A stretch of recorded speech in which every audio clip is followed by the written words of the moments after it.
Hello, good day. Mga madiscarding mommy, hi. Ganito po kami mag-marinate ng aming lechon manok.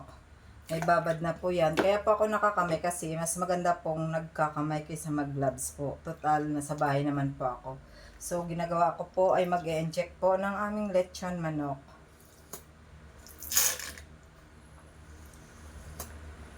Ganito po yung pamamaraan namin para mas malasa po yung aming lechon manok. Yan po, injection.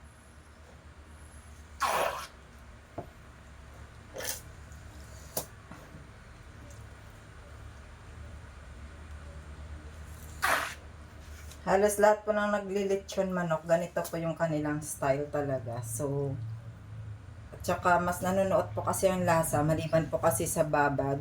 Meron pong ini-inject na pambabad din sa loob ng manok para mas masarap. Sunod, ibabad lang po natin hanggang 3 hours. Pwede na rin po sa nagmamadali 1 oras. Pero dapat, mas dadamihan po yung marinate sa loob ng katawan ng lechon manok.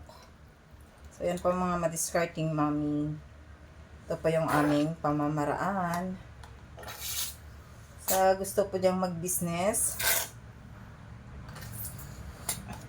pwede nyo pong gayahin yung mga ganitong pamamaraan para meron din po kayong idea. Kasi kami naman po, nag-start din po kami sa walang alam. Sa kagustuhan lang po namin na magkaroon ng lechon manok. Pinag-aralan po namin. Pinag-aralan po ni asawa talaga. Si asawa po talaga ang may pakana lahat ng ito. Kasi ako po, mga madiscarding mommy, taga-back up lang ni asawa. Talsik. Bawal, bawal. So, yan. Ayaw ko po ng madudumihan. So, punas agad. Pero kung iaasa po natin ito sa mga tauhan, iba din po yung kanilang discarding, mga madiscarding mommy.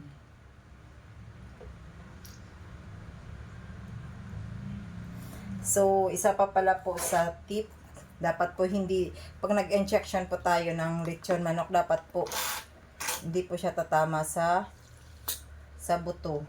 Dapat tatama po siya sa laman ng manok. Dito ko po yan sa may, yan po, bandang dibdib. Yan po.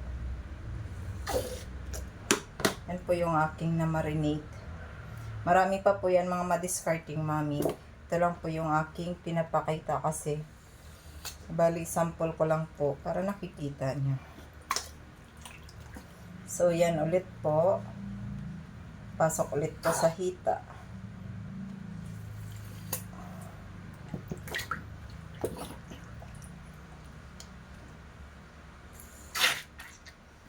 Yan po mga madiscarding mommy. Yan pa po. Bye muna.